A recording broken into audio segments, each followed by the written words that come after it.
Assalamualaikum warahmatullahi wabarakatuh. Hello student, good morning today. How are you giving today? Fine. Okay. Who is absent today? Ada yang nggak hadir hari ini? Siapa? Oh, hadir semua. Ada yang masih ingat minggu lalu kita sudah mempelajari tentang apa? Di bab 6 kemarin kita sudah mempelajari tentang apa? Iya, kita sudah mempelajari tentang simple perfect tense. Nah, sekarang kita akan mempelajari tentang narrative text. Nah, let's open your book on page 153.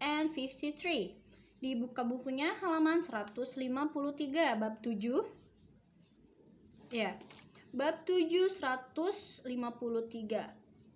Narrative text.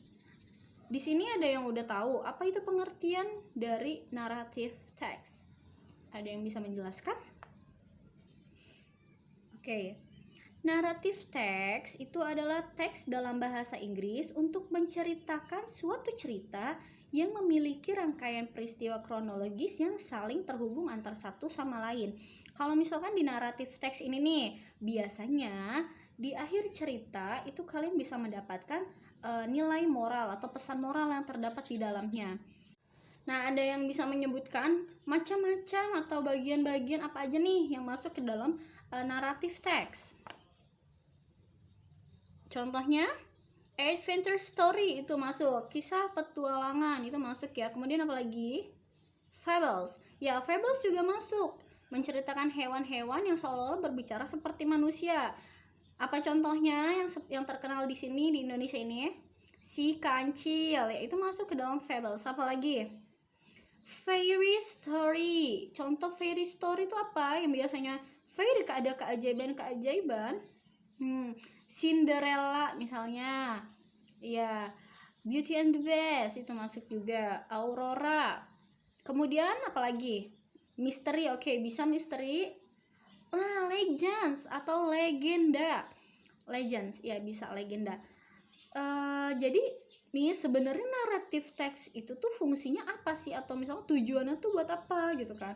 Jadi tujuan utama dari narrative text itu namanya juga kan tadi udah dijelasin kayak cerita, sebuah dongeng ya kan. Berarti ya tujuannya itu tidak lain dan tidak bukan untuk menghibur dan mendapatkan perhatian pembaca atau pendengar pada cerita tersebut. Dengan membaca cerita yang menarik kan kita bisa menikmati atau bahkan kita bisa mengambil hikmah yang disampaikan. Kayak misalkan dari legenda Danau Toba itu kan bisa ya kita mendapatkan hikmah atau pesan moral yang terdapat di dalamnya. Si Kancil pun dalam fable itu bisa juga kita ambil ya hikmahnya atau pesan moralnya. Berarti kan apa? Ya nggak boleh bohong, tidak boleh mencuri dan lain-lain. Nah, di dalam narrative text itu terdapat beberapa struktur. Dilihat di bukunya ada di halaman 133. Yang pertama orientation atau orientasi. Apa sih orientation itu? Terdapat apa nih di dalamnya? Jadi untuk orientation ini ada tokoh-tokoh sama wataknya, character and characterization. Di dalam cerita itu kan disebutkan juga ya kapan, di mananya. Jadi di orientation ini selain ada tokoh dan juga perwatakannya, tapi disebutkan juga setting of time and setting of place. Diingatkan kembali, jadi di orientation ada tokoh-tokoh, perwatakan dari tokoh-tokoh tersebut, tempat dan juga waktunya. Kemudian yang kedua ada apa? Complication, konflik atau krisis. Jadi komplikasi di dalam narrative text ini bisa membuat cerita ini semakin menarik. Karena apa? Ya karena si tokoh utamanya itu terhalang untuk mencapai tujuan semula atau bahkan memicu peristiwa lain. Jadi nggak yang buru-buru nyampe akhir gitu. Ada dulu nih pemicu atau konfliknya seperti apa. Misalkan si Kancilnya nih, cerita tentang Kancil. Yang Kancilnya ini tertangkap dulu atau akhirnya dia ada ide-ide cerdik nih. Nah itu kan jadi lebih menarik ceritanya. Kemudian yang ketiga ada apa? Resolution atau resolusi. Jadi resolusi ini biasanya penyelesaian dari si tadi komplikasinya. Nah sekarang dibuka halaman selanjutnya on page 154, 154 dibuka. Oke. Jadi untuk naratif teks yang akan kita pelajarin hari ini di sini ada contohnya tentang Sangkuriang. Kalau misalkan Sangkuriang itu berarti masuknya ke dalam apa? Fables kah, fairy tales kah, atau apa? Ya, masuknya ke dalam legends ya, atau legenda. Nah, sekarang Miss akan membacakan terlebih dahulu teks yang ada di buku kalian. Nanti setelah itu kalian akan Miss suruh satu persatu untuk membacakannya kembali ya. Itu masuk ke dalam penilaian. Nah, kalau misalkan ada kosakata yang sekiranya sulit untuk dibaca, bisa kalian garis bawahi dan ditulis aja ya cara bacanya seperti apa. The Legend of Sangkuriang. Once upon a time in West Java, Indonesia, lived a wise king who had a beautiful daughter. Her name was Dayang Sumbi. She liked weaving very much. Once she was weaving a cloth when one of her tools fell in the ground. She was very tired at the time, so she was too lazy to take it.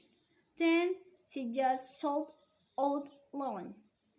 She sobbed, "Anybody there? Bring me my tool. I will give you a special present. If you are a female, I will consider you as my sister. And if you are male, I will marry you." Suddenly, a male dog, its name was Tumang, came. He brought her the falling tool. She regretted her words, but she could not deny it. So she had to marry Tumang and leave her father. Then they lived in a small village. Several months later, they had a son. His name was Sangkuriang. He was a handsome and healthy boy. Sangkuriang liked hunting very much. He often went hunting to the forest using his own. When he went hunting, Tumang always with him. In the past three were many deer in Java, so Sangkuriang often hunted for deer. One day, Dayang Sumbi wanted to have deer's heart, so she asked Sangkuriang to hunt for a deer.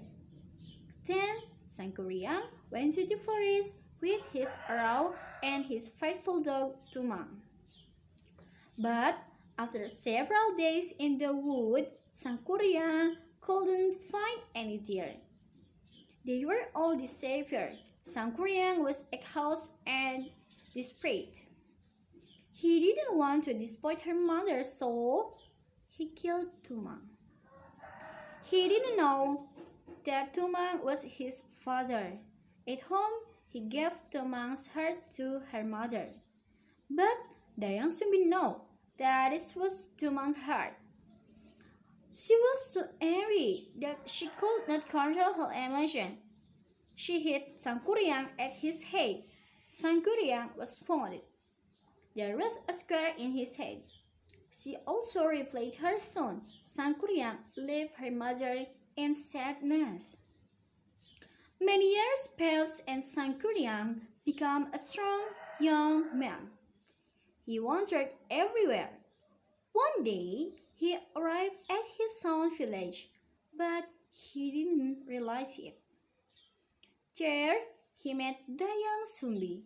At the time, Dayang Sumbi was given an eternal beauty by God, so she stayed young forever.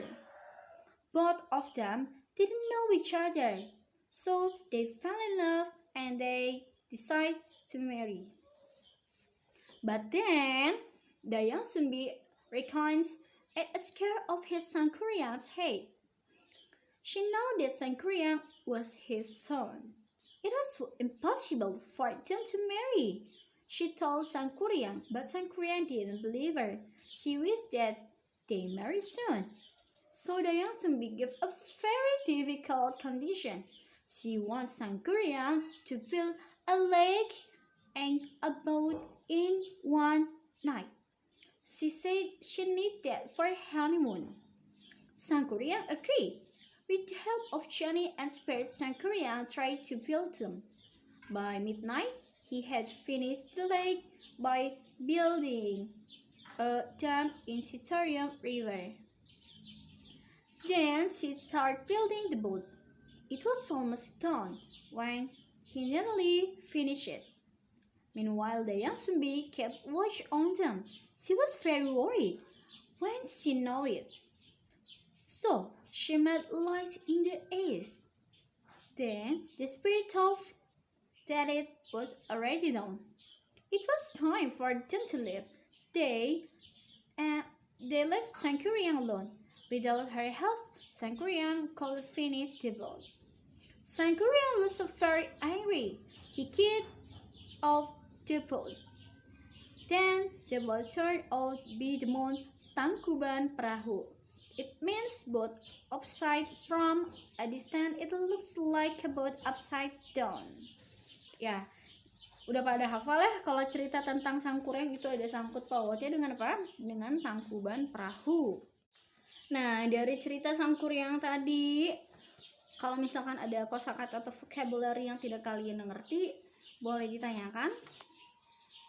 Jadi dari cerita Sangkuriang ini, pesan moral yang bisa kita ambil apa saja? Ya, harus selalu menghormati dan menuruti perintah dari orang tua. Apalagi? Ya, kita juga harus sayang sama hewan peliharaan kita. Kemudian, ya bisa tidak boleh mengikuti hawa nafsu sehingga kita jadi mudah marah. Oke. Tidak boleh berbohong juga. That's good. Nah, jadi dari setiap cerita itu kan ada pesan moral yang terdapat di dalamnya, benar kan? Nah, sekarang di halaman 157, halaman 100 ya. Dibuka. Kalian silahkan mengisi beberapa pertanyaan yang masih bersangkut paut dengan cerita di atas. Silahkan diisi, jika sudah boleh dikumpulkan ke depan. Oke, kita sudah mempelajari tentang naratif teks di bab 7 ini dengan cerita Sangkuriang yang masuk ke dalam legends atau legenda. Oke, kalau misalkan sudah selesai, mungkin ada yang mau ditanyakan dari materi hari ini? Oke, kalau misalkan nggak ada, Miss akhiri pelajaran hari ini dengan mengucapkan hamdalah. Oh ya, diingatkan kembali, tadi baru ada 10 orang yang maju ke depan untuk membacakan kembali cerita Sangkuriang. Itu masuk ke dalam penilaian yang tadi udah Miss bilang. Untuk minggu selanjutnya, 10 orang lagi maju ke depan dan membacakan cerita Sangkuriang juga ya. Ya, yang belum nanti maju untuk minggu depan atau minggu selanjutnya yang belum kebagian lagi ya. Terima kasih ya. Wassalamualaikum warahmatullahi wabarakatuh.